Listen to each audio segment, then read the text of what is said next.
Differently abled ആയ മക്കൾ special സ്കൂളിലൊക്കെ പോയി അവർ പാട്ട് പഠിപ്പിച്ചാൽ പാട്ട് പഠിക്കും, ഡാൻസ് പഠിപ്പിച്ചാൽ ഡാൻസ് പഠിക്കും. നിരന്തരമായ ട്രെയിനിങ്ങിലൂടെ അവർ എന്തും സ്വായത്തമാക്കുന്ന ഒരു രീതിയാണ് നമ്മൾ കണ്ടുവരുന്നത്. ആ ഒരു അവസ്ഥയിലാണ് വെർച്വൽ ഓൺലൈൻ ആയ ഇർഷാദ് മുഅല്ലിമിൻ്റെ മനസ്സിലൊരു ആശയം ഉദിക്കുന്നത്. നിരന്തരം പ്രാക്ടീസിലൂടെ അവരിതൊക്കെ പഠിക്കുകയാണെങ്കിൽ എന്തുകൊണ്ട് ഖുർആൻ ഇതുപോലെ നിരന്തരം കേൾപ്പിച്ചുകൊണ്ട് അവരെ മനഃപ്പാഠമാക്കിക്കൂടാ, അവരുടെ ഹൃദയങ്ങളിലേക്ക് ഖുർആൻ എന്തുകൊണ്ട് കടത്തിക്കൂടാ എന്നൊരു ചിന്തയിൽ നിന്നാണ് ബർനാമിജുൽ അമലിൻ്റെ ഉത്ഭവം. അൽഹംദുലില്ലാ 2023 സെപ്റ്റംബർ 15 ഫസ്റ്റ് ക്ലാസ് നമ്മൾ നൽകുന്നത്. അതുമുതൽ ഇന്ന് വരെ ഒരു വർഷം പൂർത്തിയായ മക്കൾ അൽഹംദുലില്ലാ അതിൽ 80ഓളം വിദ്യാർത്ഥികൾ, അതിൽ 15ഓളം വിദ്യാർത്ഥികൾ കാൽ ജുസ് കംപ്ലീറ്റായി ഹിഫ്ള് ചെയ്തു. സൂറത്തുൻ നബ, നാസിയാത്ത്, അബസ, തക്വീർ ഈ 4 സൂറത്തുകളും മനഃപ്പാഠമാക്കിയ 15ഓളം വിദ്യാർത്ഥികളുണ്ട്. പിന്നെ അവരവരുടെ കഴിവിനനുസരിച്ച് 1 സൂറത്ത് 2 സൂറത്തൊക്കെ മനഃപ്പാഠമാക്കിയ വിദ്യാർത്ഥികളുണ്ട്. അൽഹംദുലില്ലാ ഏറ്റവും അധികം റബ്ബിനോട് നന്ദി പറയുന്നത് സംസാരിക്കാത്ത മക്കൾ ബിസ്മി ചൊല്ലി തുടങ്ങി, 1-2 ആയത്തുകൾ ഓതി തുടങ്ങി എന്ന് പാരൻസ് പറയുമ്പോൾ അത് വല്ലാത്തൊരു അനുഭവമാണ്. എത്ര നന്ദി പറഞ്ഞാലും മതിയാവാത്തൊരു കാര്യമാണ്. റബ്ബിനോട് എത്ര നന്ദി പറഞ്ഞാലും അതിനൊന്നും ഒരു കണക്കും ഇല്ലാണ്ടാവും. ആ ഒരു രീതിയിലുള്ള ഒരു അനുഭവങ്ങളാണ് നമുക്ക് ഫസ്റ്റ് ബാച്ചിലൂടെ കിട്ടിയത്. ഒരു വർഷം പൂർത്തിയാവുന്ന ഒരു വേളയിൽ ഇത്രയും ഒരു റിസൾട്ട് നമുക്ക് കിട്ടിയപ്പോൾ നമ്മൾ സെക്കൻഡ് ബാച്ചിനെ കുറിച്ച് ആലോചിച്ചു. അൽഹംദുലില്ലാ ഇന്ന് സെക്കൻഡ് ബാച്ച് ഏകദേശം 2 മാസത്തോളമായി ആരംഭിച്ചിട്ട് അതിൽ ഏകദേശം 106ഓളം സ്റ്റുഡൻസ് പഠിക്കുന്നുണ്ട്. മൊത്തത്തിൽ 19 ക്ലാസ്സുകളിലായി 19 മുഅല്ലിമമാരുടെ കീഴിൽ 180ഓളം വിദ്യാർത്ഥികൾ ഇന്ന് ബർനാമിജുൽ അമലിൽ ഖുർആൻ പഠനവുമായി മുന്നോട്ട് പോകുന്നുണ്ട്. അൽഹംദുലില്ലാ ഫസ്റ്റ് ബാച്ചിൽ ഒരു 4-5 മാസം കഴിഞ്ഞപ്പോൾ തന്നെ നമ്മൾ മാതാപിതാക്കളുടെ ആവശ്യപ്രകാരം അവർക്ക് മദ്രസ പഠനം എന്നുള്ള രീതിയിൽ ചെറിയൊരു ബുക്ക് അവതരിപ്പിച്ചു. ഏറ്റവും ബേസിക്കായ കാര്യങ്ങൾ, ഇസ്ലാമിനെക്കുറിച്ച് ദീനിനെക്കുറിച്ച് ഏറ്റവും ബേസിക്കായ കാര്യങ്ങളായിരുന്നു അതിൽ ഇൻക്ലൂഡ് ചെയ്തിട്ടുണ്ടായിരുന്നത്. അൽഹംദുലില്ലാ അതിലൂടെയും ഒരുപാട് റിസൾട്ടാണ് നമുക്ക് കാണാൻ പറ്റിയത്. റബ്ബിനെക്കുറിച്ച് മക്കൾ അറിയാൻ തുടങ്ങി, ദീൻ എന്താണെന്നുള്ളത് അവരെ മനസ്സിലേക്ക് കുറച്ചെങ്കിലും നമുക്ക് എത്തിക്കാൻ പറ്റിയെന്നുള്ളതിൽ ഭയങ്കര സന്തോഷമുണ്ട്. അതുപോലെ തന്നെ രക്ഷിതാക്കളുടെ അടുത്തു നിന്നുള്ള ഫീഡ്ബാക്കുകൾ കേൾക്കുമ്പോൾ റബ്ബ് ഈ ഒരു പൊസിഷനിൽ എത്തിച്ചത് അതിനെത്ര നന്ദി പറഞ്ഞാലും മതിയാവില്ല. ഈ ഒരു സെക്ഷൻ്റെ ഹെഡായിട്ട് ഒരു ഫോൺ കോളാണ് എനിക്ക് വന്നത്.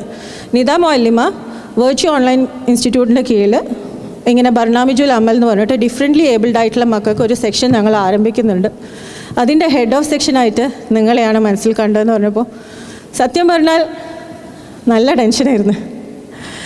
ഈ സെക്ഷൻ തുടങ്ങിയപ്പോഴും ഭയങ്കര ടെൻഷനായിരുന്നു. ഇതെങ്ങനെ ഓൺലൈനായിട്ട്, അതും ഈ മക്കൾക്ക് ഓഫ്ലൈനായിട്ട് നിരന്തരം ശ്രമങ്ങളിലൂടെ പോണ ഈ മക്കൾക്ക് എങ്ങനെ ഓൺലൈനായിട്ട് ഇത് എത്തിക്കും എന്നുള്ളൊരു ടെൻഷൻ ഉണ്ടായിരുന്നു. പക്ഷേ ആ ടെൻഷനൊന്നും മുഅല്ലിമിൻ്റെ മുഖത്തോ മുഅല്ലിമിൻ്റെ വാക്കുകളിലോ കണ്ടില്ല. തവക്കൽതു അലല്ലാഹ്, അള്ളാൻ്റെ മാർഗത്തിൽ അതിയായ ആഗ്രഹത്തോടെ മുന്നോട്ടേക്ക് പോയാൽ അതിന് റിസൾട്ട് ഉണ്ടാവും എന്നുള്ള ഒരു ഉറച്ച വിശ്വാസമായിരുന്നു മുഅല്ലിമിന്. പോകെ പോകെ നമുക്കും ആ വിശ്വാസം വരാൻ തുടങ്ങി. അത് വല്ലാത്തൊരു അനുഭൂതിയാണ്. ഈ ഒരു സ്ഥാനത്ത് എന്ത് യോഗ്യത ഉണ്ടായിട്ടാണോ ഒന്നോ എനിക്കറിയില്ല മുഅല്ലിം എൻ്റെ ഒരു പേര് നിർദ്ദേശിച്ചതും ഞാനിവിടെ നിൽക്കുന്നതും. പക്ഷേ റബ്ബിൻ്റെ കാരുണ്യത്തിന് ഒരു കണക്കും ഇല്ല എന്നുള്ളതിൻ്റെ ഒരു തെളിവാണ്. ആ ഒരു സ്ഥാനത്തേക്ക് എന്നെ എത്തിച്ചിട്ടുണ്ടെങ്കിൽ അത് അള്ളാൻ്റെ വല്ലാത്തൊരു കാരുണ്യം തന്നെയാണ്. ഇത്രയാണ് ബർനാമിജുൽ അമലിനെ കുറിച്ച് പറയാനുള്ളത്. ബാക്കി വിശദമായിട്ട് ഇൻഷാ അല്ലാഹ് നമ്മുടെ അധ്യക്ഷൻ സംസാരിക്കുന്നതാണ്.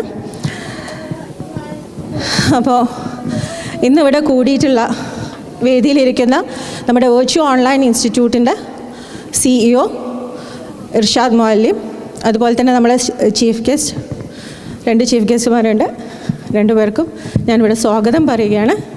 അതുപോലെ തന്നെ വേദിയിലിരിക്കുന്ന എല്ലാ രക്ഷിതാക്കൾക്കും എൻ്റെ എല്ലാ പ്രിയപ്പെട്ട മക്കൾക്കും ഈ ഒരു പരിപാടിയിലേക്ക് സ്വാഗതം പറയുകയാണ്. അതിനു മുന്നേ ഞാൻ ഇവിടുന്ന് പോകുന്നതിന് മുന്നേ ഒരു ഉമ്മ എനിക്ക് അയച്ച ചെറിയൊരു നോട്ട് അത് വായിക്കുകയാണ്.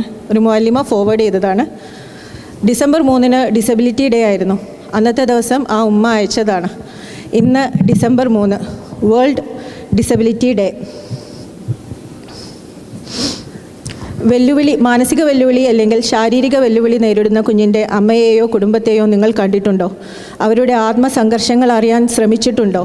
തൻ്റെ കുട്ടിക്കുള്ള കുറവുകൾ മനസ്സിലാക്കി തുടങ്ങുന്നതോടെ ആ അമ്മയുടെ മനസ്സൊന്ന് പതറും, പക്ഷേ തളരില്ല, നിർത്താതെ ഓടും. പല ഹോസ്പിറ്റലുകളായി കയറിയിറങ്ങും. ആയുർവേദവും അലോപ്പതിയും ഹോമിയോയും മാറി മാറി പരീക്ഷിക്കും. ഒടുവിൽ ഉള്ള സമ്പാദ്യമൊക്കെയും ചോർന്നു പോകും. ആ അമ്മയുടെ മനസ്സ് പാതി മരിച്ചിരിക്കും, പക്ഷേ തോറ്റു പിന്മാറില്ല. വിധിയോട് പൊരുതിക്കൊണ്ടേയിരിക്കും ആ അമ്മ മനസ്സ്. അമ്മയുടെ ശ്രമം ഒരിക്കലും വെറുതെ ആവില്ല. എന്തിനും ഏതിനും പരസഹായം വേണ്ടി വരുന്ന കുഞ്ഞ് ഇൻഡിപെൻഡൻ്റായി കാര്യങ്ങൾ ചെയ്യാൻ കാരണം അവരുടെ അമ്മമാരുടെ ദൃഢനിശ്ചയം ഒന്ന് മാത്രമാണ്: റബ്ബിൻ്റെ അനുഗ്രഹവും. പുരോഗതി കൈവരിച്ചിട്ടും ഇന്നും വൈദ്യശാസ്ത്രം ഒരുപാട് പുരോഗമിച്ചിട്ടും ഇന്നും ഇത്തരം കുഞ്ഞുങ്ങൾ ഈ ഭൂമിയിലേക്ക് ദൈവത്തിൻ്റെ കയ്യൊപ്പുമായി ഈ മാലാഖ കുഞ്ഞുങ്ങൾ പിറന്നു വീഴുന്നുണ്ട്. സവിശേഷമായുള്ള കഴിവുകളുമായാണ് ഈ കുഞ്ഞുങ്ങൾ ജനിക്കുന്നത് എന്നതാണ് ഏറ്റവും പ്രാധാന്യം അർഹിക്കുന്നത്. നിങ്ങൾ സമൂഹത്തിൽ ഇറങ്ങിച്ചെന്നാൽ കാണാം ഈ വിധം കണ്ണീർ കടലിൽ കൈകാലിട്ടടിക്കുന്ന അമ്മമാരെ. ഇങ്ങനെയുള്ള അമ്മമാരും കുട്ടികളും സമൂഹത്തിൽ ഒറ്റപ്പെട്ടു കഴിയേണ്ടവരല്ല. അവർക്കും ഈ സുന്ദരമായ ലോകത്ത് ജീവിക്കാനുള്ള അവകാശമുണ്ട്.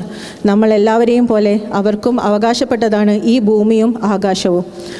വർണ്ണങ്ങളുടെ ഈ ലോകം അവർക്കു വേണ്ടി തുറക്കേണ്ടത് നമ്മൾ ഓരോരുത്തരുടെയും കടമയാണ്. അവരെ ചേർത്ത് പിടിച്ചു കൊണ്ടു നടക്കേണ്ടത് നമ്മൾ ഓരോരുത്തരുടെയും കടമയാണ്. അത്തരം ഒരു ഒത്തുചേരലാണിത്. അത് പക്ഷേ ഖുർആനിൻ്റെയും അള്ളാൻ്റെ ദീനിൻ്റെ വെളിച്ചത്തിൻ്റെയും പാതയിലാണ് ഈ ഒരു ഒത്തുചേരലുള്ളത്. ഈ ഒരു പരിപാടി തഅല്ലുക്കിലേക്ക് എല്ലാവർക്കും ഒരിക്കൽ കൂടി സ്വാഗതം പറഞ്ഞുകൊണ്ട് അസ്സലാമു അലൈക്കും വറഹ്മത്തുള്ളാഹി.